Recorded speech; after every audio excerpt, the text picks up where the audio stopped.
실제로 이 바닥을 깎았을 때 딱 하고 붙게 되느냐? 절대 그렇지 않아요. 매부리가 있으면 아무리 깎아도 윗 공간이 아래 공간이 뜨게 되는데, 그래서 이제 최근에 나오게 되는 것이 이제 3D 프린팅 보형물이 됩니다. 안녕하세요. 환자를 최우선적으로 생각하는 성형외과 전문의 김한조라고 합니다. 예전에 실리콘 모형물을 사용하셨던 3, 40년 전에 수술하셨던 분은 몇 가지 이슈가 있었어요. 피부가 비치면서 약간 울퉁불퉁해지는 그런 경향들이 있었던 경우도 있고, 왜 그러냐? 그 당시에는 의료 인체 이식용 실리콘을 사용했던 것이 아니에요. 공업용 실리콘을 불법이라고 하기는 뭐한 게 그 당시 그거에 대한 가이드라인과 식약처의 가이드라인이 없었기 때문에 제품을 만들어서 이제 판매가 됐던 것이죠. 이제 의료 영역에서 모든 이제 가이드라인과 이런 지시사항들이 강화가 되면서 이제는 인체 이식용으로 허가가 된 메디컬 그레이드 실리콘만을 사용을 해서 석회화가 되는 하는 증상들은 많이 줄었습니다. 어떠한 실리콘이 됐던 결국은 우리가 코의 모양을 따라서 깎아서 사용을 하게 되죠. 예를 들어서 콧대는 낮고 코끝이 충분히 높으면 콧대가 더 높아지고 코끝은 얇은 보형물을 해야 되고, 콧대가 높고 코끝이 낮으면 얘는 낮고 이쪽은 높은 보형물을 사용을 해야 되고, 또 한 가지 우리가 버선코, 반버선코, 직반코 이런 얘기를 하는데, 겉에 있는 깎아져 있는 면이 일자로 깎아진 실리콘도 있고요, 약간 곡선 있게 깎아진 실리콘들도 있어요. 우리가 이제 콧대 실리콘을 이렇게 넣는다 칠게요. 이 실리콘이 코뼈에 잘 붙게 하기 위해서 이 실리콘 바닥 부위를 깎아내요.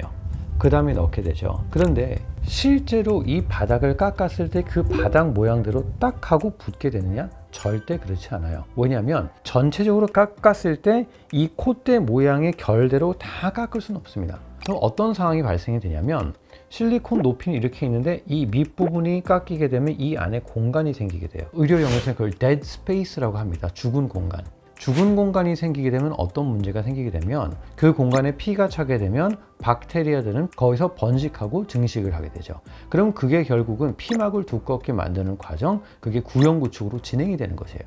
가급적이면 수술을 할 때 바닥을 깎는다기보다는 내 뼈대 라인에 맞춰서 디자인하면서 보형물을 넣게 되는 것인데, 매부리가 심하게 있다, 이 코뼈가 편편하게 다져갈 수 있는 보형물이 들어가도록 그 매부리를 깎거나 하는 과정들이 필요한 거죠. 매부리가 있으면 아무리 깎아도 윗 공간이 아래 공간이 뜨게 되는데, 그래서 이제 최근에 나오게 되는 것이 이제 3D 프린팅 보형물이 됩니다. 보시면 아시겠지만 아주 착하고 조직에 지금 달라붙는 이렇게 모양이 만들어지게 됩니다. 그래서 옆에 경계선들 뼈대 라인을 따라서 아주 스무스하게 변화가 되기 때문에 이렇게 중간에 뜨는 부분들이 굉장히 사라지게 되죠. 좀 더 안정적으로 실리콘이 안착이 되게 됩니다. 이렇게 안정적으로 실리콘이 안착이 되게 되면 부작용이 생길 가능성이 굉장히 낮게 되는 거죠.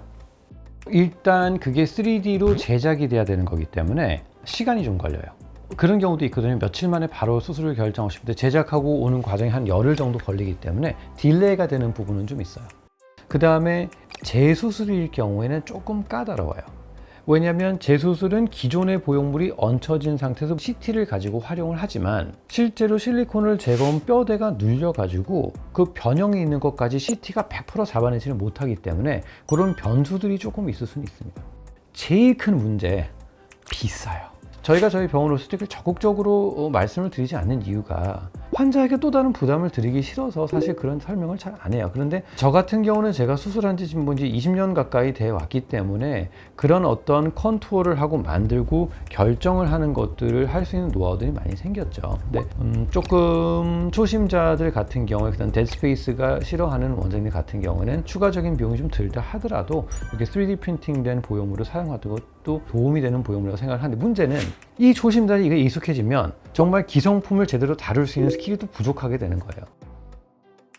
코가 약간 휘어져 있는 상태에서 그 콧대를 더 높이게 되면 휜 게 더 강조돼 보이잖아요. 그런데 그 약간 휜 것 때문에 절골하고 비중격을 다 이동하는 기능적인 수술을 하기 되게 애매한 환자들이 있어요. 그런 환자들 같은 경우는 3D 핏 보형물을 이용해서 휜 게 이렇게 덮어줘 가지고 좀 덜 휘어 보이게끔 그렇게 제작하는 분명히 의미가 있고, 또 피부가 굉장히 얇은데 콧대가 낮아서 많이 높이고 싶은데 높아지면 되게 비칠까봐 걱정이 되는 환자분들은 이 3D 핏 보형물이 딱 뼈대 라인에 맞춰가기 때문에 박리만 잘해서 딱 그 뼈대에 맞춰서 그 경계선에서 별로 표가 안 나서 그런 환자들한테는 분명히 도움이 되기는 해요. 그래서 정말 그게 되게 애매한 경우라면 제가 그런 경우에는 설명을 드리긴 합니다. 하지만 일반적인 환자분들 같은 경우는 꼭 이걸 해라라고 지금 적극적으로 권하지 않는데 이 영상을 보고도 내가 수술을 하고 싶다고 오면 꼭 말씀해 주세요.